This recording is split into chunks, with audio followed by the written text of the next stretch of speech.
안녕하십니까. 2021년 8월 13일 최변봉의 팩트 시작하겠습니다. 조국 전 장관의 부인이죠. 정경심 교수에 대한 2심 유죄 판결이 나오자 여권 대선 주자들이 지금 사법부를 비난하고 나섰습니다. 참 흥미로운 일이죠. 사실은 송영길 민주당 대표만 해도 자, 조국의 늪을 빠져나오자. 그래서 사실은 지난번 취임 100일 기자회견 이런 데에서 그걸 본인의 업적의 하나로 삼기도 했습니다. 그런데 정경심 교수에 대한 2심 판결이 나오자마자 곧바로 아니 대선 주자라고 한다면 국민들의 그 투표, 지지를 얻어서 대통령이 되는 사람들 아닙니까? 그런데 그 사람들이 바로 또 조국의 강, 조국의 늪으로 뛰어들기 시작했다. 왜 그럴까? 이런 말씀을 드리려고 하는데 자, 우선 이낙연 전 대표 같은 경우 그 후에 조국 전 장관과 함께 하겠다 그랬습니다. 아니 정경심 교수 징역 4년인데 왜 조국하고 함께 하겠다고 그러죠?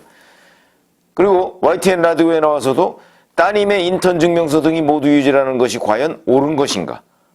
설령 그렇다고 하더라도 그것이 징역 4년감인가에 대해서는 사회적으로 많은 논란이 있을 것 같다. 저희의 감각으로는 가혹하다. 과도하다는 느낌을 지울 수가 없다. 기사를 제대로 읽어보지도 않은 것 같습니다. 그렇죠? 동양대 표창장 위조, 이런 거, 그 7대 스펙 허위만 가지고 징역 4년이 아니거든요. 거기에 여러 가지가 있습니다. 특히 사모펀드 관련해서는 무죄다 이렇게 얘기를 했는데 무죄 아닙니다. 사모펀드와 관련해서 부분적으로 유죄가 있는데 그게 6개나 됩니다. 그런데 그게 다 무죄라고 지금 주장하고 있습니다. 아니 그건 판결문도 안 읽어보고 기사도 안 읽어보고 무조건적으로 그냥 조국을 옹호한다. 이게 과연 국민들의 눈에 어떻게 비칠까? 이런 것들을 이낙연 전 대표는 전혀 생각을 안 했을까? 정세균 전 총리도 마찬가지입니다. 새로운 정황과 증언들에도 불구하고 1심 명량을 그대로 유지한 것은 너무 가혹한 결정이다. 이렇게 얘기했습니다. 새로운 정황과 증언이라고 하면 2009년 5월 15일 날 조민이 그 세미나에 참석했다는 그 단국대 장영표 교수의 아들의 증언 번복. 아마 이걸 얘기하는 것 같은데 이번 정경심 교수 2심 유죄 판결 그 내용에 보면요. 그건 중요하지 않다고 봤습니다. 설령 그날 세미나에 참석했더라도 인턴 확인서는 위조다. 이렇게 판결을 했거든요. 좀 기사 같은 걸 제대로 읽어보고 논평을 해야 되는데 정세균 전 총리도 그렇지 않았다. 이재명 전 지사 측 이게 참 묘수입니다. 이재명 지사 본인은 논평을 안 했습니다. 저는 기자들이 이재명 지사 본인의 논평을 요구해야 된다고 생각합니다. 싹 빠져 있고요. 박성준 선임 대변인이라는 사람이 이렇게 얘기했습니다. 안타깝다. 검찰의 마녀 사냥과 무리한 수사에 대한 책임을 묻고 검찰 개혁을 중단 없이 추진해야 한다. 이렇게만 얘기했습니다. 그리고 수행실장이라고 하죠. 친조국 강경파 김남국 의원이라는 사람은 과연 사법부가 우리 사회의 민주주의와 인권을 지키는 최후의 보루라고 할 수 있을까? 이렇게 얘기를 했고요. 그 다음에 추미애 전 법무부 장관 여기도 본인이 직접 나서지 않았습니다. 이것도 참 묘한 부분인데 오히려 재판부를 공격하지 않고 한동훈 검사장, 이 사건을 지휘했던 한동훈 검사장을 공격했습니다. 있지도 않은 권력 비리를 내세워 나라를 둘로 쪼개고 한 가족을 도륙낸 주범이다.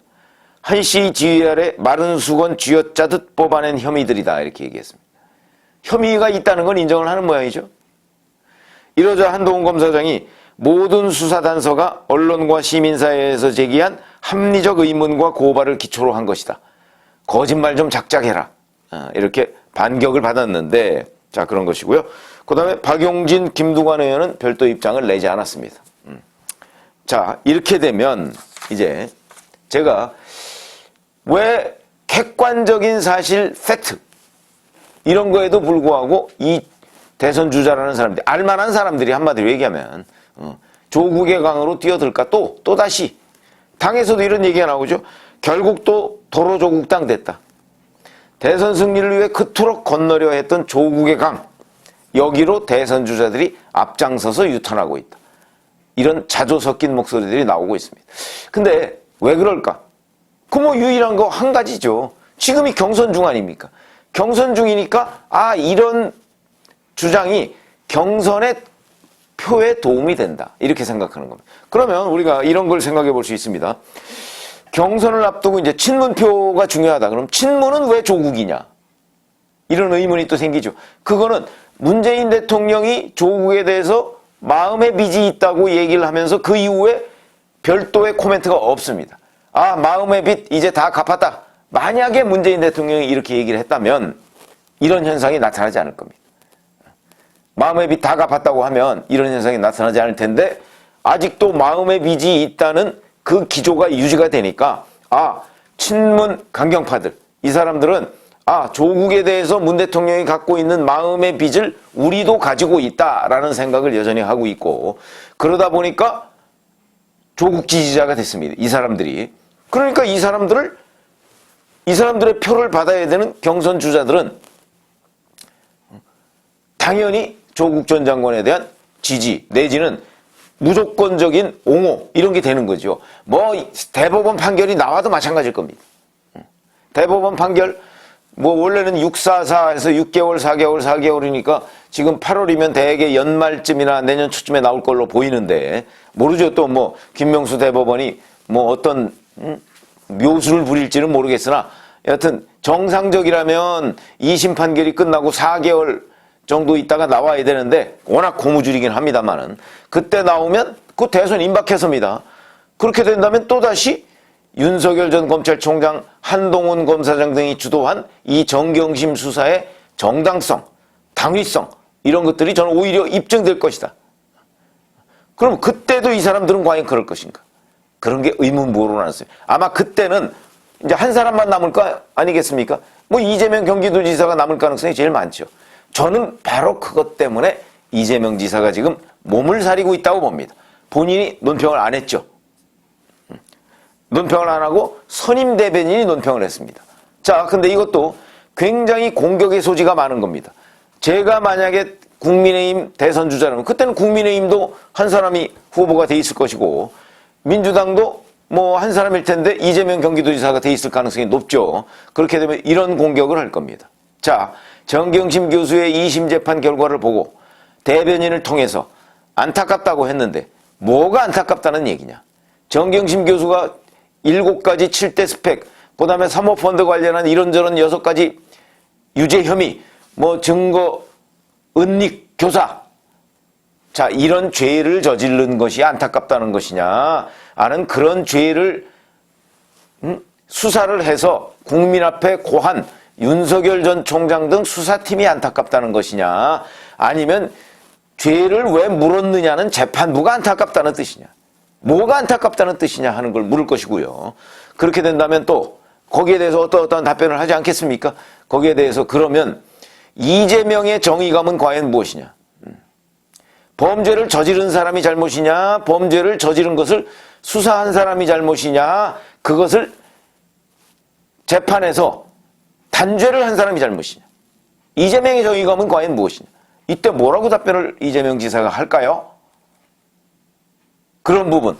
그 다음에 조국 전 장관, 윤석열 전 총장이 수사할 당시에 이재명 지사는 긴 침묵을 이어왔습니다. 그 침묵이, 시시콜콜한 것까지 간섭을 하던 이재명 경기도지사가 왜 그 조국 사태, 거기에서는 침묵을 했을까? 이재명의 정의라는 것은 선택적이냐?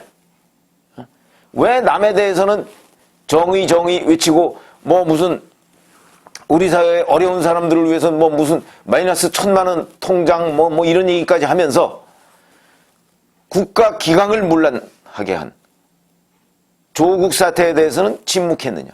이재명의 정의는 과연 무엇인가? 이런 부분을 저는 공격을 받을 거라고 보고 바로 그런 점 때문인지 이 정경심 교수 재판에 대해서 이재명 지사 본인은 침묵을 하고 있다. 그래서 저는 이제 이 조국의 강으로 다시 넘어가고 있는데, 빠져들고 있는데, 이런 것들이 경선에서는 도움이 되겠죠? 근데 얼마나 도움이 될지는 모릅니다. 왜냐면 친문 강성 지지자들은 워낙 똘똘 뭉쳐있기 때문에 이 사람들이 어떤 하나의 목표를 향해서 표를 행사할 가능성이 매우 많으니까 이 사람들이 이제 결국은 그 투표에 적극적이니까 실질적으로 이 사람들이 차지하고 있는 전체 투표 인단 중에서 이 사람들이 차지하고 있는 게 10%만 되더라도 실질적으로 투표율 같은 것이 있지 않습니까? 아마 대선 후보 투표율은 뭐 대략 50%좀 넘을 걸로 보입니다. 그 선거인단이 뭐 200만 명, 210만 명 정도로 지금 예상이 되는데 그럴 경우에는 그 대략 한 100만 명 이상 정도는 투표하지 않을까? 과거에 보면. 이렇게 본다면 그러면 그 중에 뭐 10%라면 한 20만 명 정도가 되는 것인데 210만 명에 20만 명 정도가 되는 것인데 이 20만 명은 대부분 다 투표를 한다고 보면 이 사람들은 전체 선거인단에서는 10% 정도를 차지하고 있고 그 다음에 투표 한 사람 비중으로 따지면 그러면은 아마 어떻게 그러니까 100만 명 정도가 투표했다고 그러면 한 20만 명 정도가 거의 다 투표한다고 본다면 그러면 한 실질적인 영향력은 한 20% 이상 될 것이다. 이렇게 보여지죠. 아마 이런 계산법 때문에 이 사람들이 조국의 강으로 뛰어드는 것으로 보인다. 그러나 본선을 눈앞에 두고 있는 이재명 경기도지사는 그 반격을 계산을 해서 그래서 조국의 강으로 본인이 직접 뛰어들지는 않는 거죠. 대변인, 김남국 수행실장 이런 사람을 뛰어들게 만들고 그러니까 유리할 때는 그 사람들의 말을 우리도 이렇게 얘기했다고 그러고 만약에 이제 본선에 가서 불리할 때는 나는 얘기 안 했다고 얘기를 할 것으로 뭐 어찌 보면 야근수죠. 그러나 그 야근수에 대해서도 국민들은 알 것이다. 자, 이재명 지사의 정의감은 도대체 무엇이냐? 이런 것을 국민들은 알 것이다. 그래서 이런 부분에 관해서 아마 상당한 정도로 본선에는 그 마이너스적인 요소가 저는 있을 거라고 봅니다. 그럼에도 불구하고 당장 눈앞의 경선이 급하니까 이 사람들이 이렇게 뛰어들었고 이재명 지사는 본선까지를 계산해서 지금 수위 조절을 하고 있는 것이다. 이렇게 판단이 되고요. 그래서 제가 오늘 말씀드리는 것은 조국의 강이 들어가면 죽는다는 사실을 알면서도 이 사람들이 뛰어들 수밖에 없는 이유 그리고 이재명이 바로 그 강가에서 주춤거리고 있는 이유 이거에 대해서 말씀을 드렸고요. 바로 이런 현상 때문에 본선에 가면 적어도 국민의힘은 공격 포인트를 잘 잡는다면 정말 꽃놀이 패다 이런 느낌이 듭니다. 감사합니다.